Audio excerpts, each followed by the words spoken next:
자, 안녕하십니까. 뉴질랜드 미시장입니다. 뉴질랜드 미시장의 뉴스 플러스. 예. 하여튼, 지금 제가 여기 잠깐 어디, 가족여행 때문에 발리에 와 있는데, 덥네요. 예, 근데, 베트남보다 좀 덜 더운 것 같고, 한 30도 정도 언저리인 것 같아요. 예. 아무튼 뭐, 나쁘지 않은 것 같습니다. 뉴질랜드에서는 올만한 것 같아요. 굉장히 호주 사람들이랑 뉴질랜드 사람들이 굉장히 많습니다. 예. 뉴질랜드 달러를 직접 환전도 가능할 정도예요. 얼마나 많이 오길래. 예. 근데 여러분 그거 아세요? 물리치료를 왜 받는지 아세요? 병을 물리치려고. 병을 물리치려고. 예. 아무튼 숙제하겠습니다. 예. 자, 처음 뉴스. 부동산 시장에서 사이드라인에 앉아 있는 것이 안전할까요? 수잔에게 물어보세요. 이 신문사에 이제 질문이 오는 걸 답변하는 코너 같습니다. 예. 저는 현재 집을 팔고 있으며 가족적인 이유로 몇 달 동안 해외에서 지낸 후 뉴질랜드로 돌아와 새로운 마을에 집을 살 계획입니다. 저는 모기지가 없습니다. 뭐 모기지가 완전히 없더라도 제가 기사를 읽어보니까 조금 모기지가 조금 있는 분들도 해당이 되는 것 같아요. 해외 생활비는 무시할 수 있을 정도이고 동남아로 가는 것 같습니다. 뉴질랜드의 가구를 보관하는데 매달 $100를 지불할 것입니다. 그동안 집값에 대한 약간 이자를 벌고 싶습니다. 비은행 대출 기간이 제 저축을 맡기면 충분히 안전할까요? 아니면 은행에 계속 가야 할까요? 라보뱅크는 어떨까요? 현재 주택 가격이 비교적 안정적이고 이자율이 여전히 비교적 높은 상황에서 장기 투자와 해외 체류 기간 늘린 것을 고려해야 할까요? 주택 가격이 다시 상승하여 내 투자 수익이 날아갈 수 있는 상당한 위험에 있을까요? 여기서 질문의 답을 하나씩 드리겠습니다. 라보뱅크는 은행이므로 중앙은행의 감독과 자본 요건을 받습니다. 신용등급은 주류 은행만큼 높지 않지만 스탠다드 푸어스 등급의 AA에 비해 A, 여전히 사업이 재정적 의무를 이행할 수 있는 강력한 역량을 가지고 있다는 것을 의미합니다. 비은행 대출 기간에 은행과 동일한 요구사항이 없습니다. 더 높은 수익을 제공할 수 있지만 이는 여러분이 조금 더 많은 위험을 감수할 수 있기 때문입니다. 여러분이 투자하는 것은 무엇인지 이해하는데 시간을 들이세요. 2006년 이후 글로벌 금융위기 이전부터 금융회사들이 붕괴된 것을 기억하십니까? 기억하세요? 그때 서브프라임 모기지 때 뉴질랜드에 좀 가장 큰 사건 중에 하나 도이치뱅크라고 있었어요. 그게 10% 이상 줬습니다. 이자를. 그때 일반 은행들보다 2, 3%더 줬었어요. 예. 한국 분들도 그때 투자의민이 그때 한 100만 불 가져오신 분들이 많을 때였는데 100만 불 가져오신 분은 없잖아요. 보통 그때 당시면 한 7억 정도 됐는데 보통 한 200만 불 정도 들고 오셨습니다. 그때도. 예. 그러면 이제 100만 불 은행에 넣어놓고 그 이자만 받았는데 그때 서브프라임 모기지 살 때 망가지면서 은행이 망하면서 원금 때문에 난리치다가 그동안 받은 이자 다 날리고 원금만 찾아간 분도 있어요. 제가 제 눈으로 직접 봤습니다. 그래서 하여튼 난리가 났었는데 원금 찾은 것도 다행이죠. 근데 이제 몇 년간 맡겼던 이게 10%만 해도 100만 불이면 10만 불씩인데 3년이라고 생각해봐. 30만 불 날라간 거야. 다른 은행에 넣었으면은 뭐 7% 쳐도 2만 20 몇만 불을 벌 정도였었는데 아무튼 그랬었습니다. 예, 그러니까 저는 또 은행에 약간 있었어가지고 불안한 은행은 전 잘 안 갑니다. 왜냐면 은행들이요 생각보다 부실한 애들이 많은데 뉴질랜드는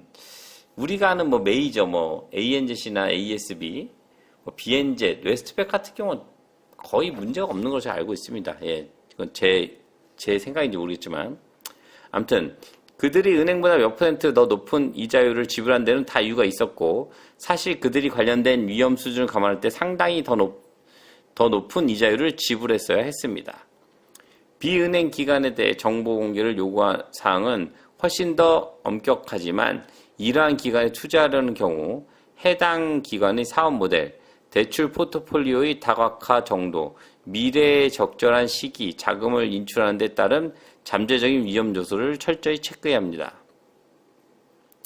예를 들어 부동산 개발에 크게 전적으로 노출된 비은행은 경기 침체, 신규 주택 감소로 상업 건설 활동에 임박한 감소를 감안할 때 현재 문제가 될 수 있습니다. 원하는 때 돈을 꺼낼 수 없거나 진짜예요. 예.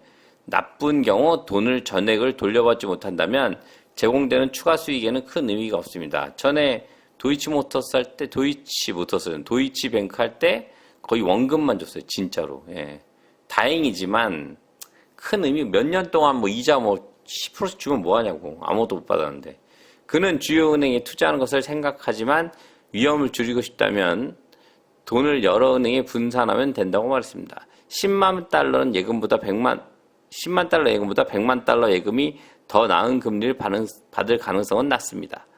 은행에 문의하여 카드로 예치한 예금보다 더 나은 금리를 제공할 수 있는지 알아보는 것도 가치가 있습니다. 10에서 20 베이시스 포인트 차이가 나더라도요.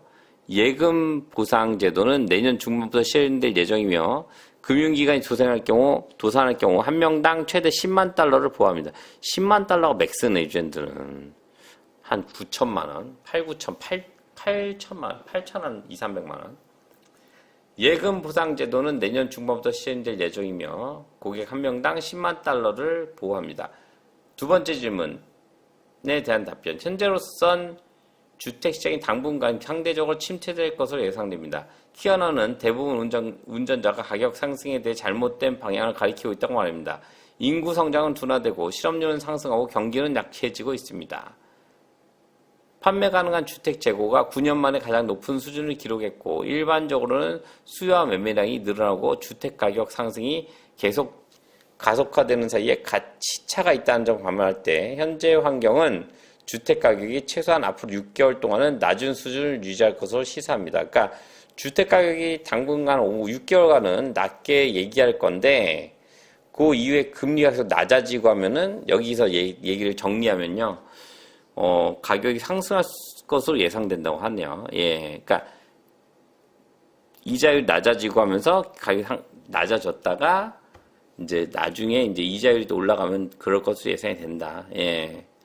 아무튼 뭐 이거는 뭐 이 사람 얘기인데 아무튼 그건 뭐 자기 투자 방법이니까 자기 자신. 근데 저도 솔직히 이부 사람이랑 생각은 같아요. 예. 근데 아무튼 자기 돈이기 때문에 자기가 좀 공부를 하시고 안전한 투자를 하시기 바라겠습니다. 예. 자, 다음 뉴스. 소비자 금리 인하 이후 더욱 낙관적. 소비자들은 미래에 대해 더 자신감을 가지게 되었지만 현재 경제 상황에서는 여전히 실망감을 느끼고 있습니다. ANZ의 로이 모건 소비자 신뢰 지수는 9월에 3포인트 상승해 95.1을 기록했습니다. 100보다 낮은 수치는 비관적임을 나타냅니다. 소비자 신뢰 지수요. 3개월 연속 개선세를 보였지만 장기 평균 114보다 낮은 수준을 유지했습니다. ANZ의 경제수석학자 샤론 졸러는 인플레이션과 이자율이 낮아지면서 소비자들이 미래에 대해 더 나은 기분을 느끼고 있다고 말했습니다. 기본적으로 인플레이션이 시작되었을 때 소비자 신뢰도는 완전히 폭락했고 인플레이션이 떨어지면서 회복되다가 끔찍한 경기 침체 헤드라인이 나왔습니다. 하지만 지금 금리 인하로 인해 그림이 약간 더 낙관적인 분위기를 불어넣은 것 같습니다.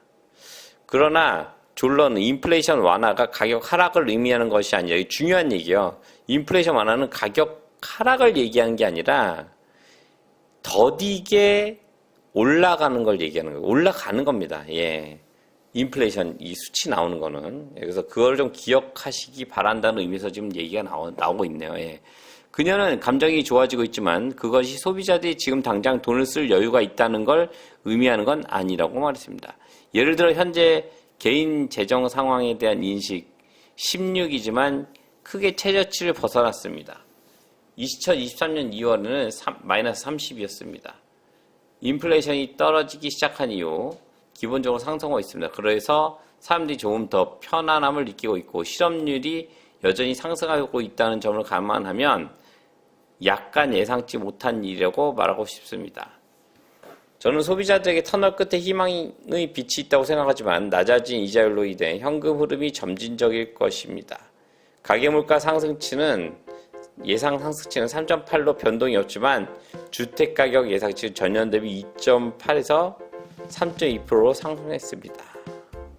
아무튼 뭐 인플레이션이 낮아진다는 게 이제 올라가는 비율이 낮아지는 거니까 잘 생각하시고 하는 것 같습니다. 아무튼 뭐 이렇게 뭐 제가 2개 뉴스 뽑았는데 어떻게 괜찮았나요? 예, 아무튼 뭐 뉴스가 많지가 않네요. 예, 뽑으려고 했는데 아무튼 앞으로 또 새로운 좋은 정보로 여러분에게 찾아뵐 것을 약속드립니다. 감사합니다.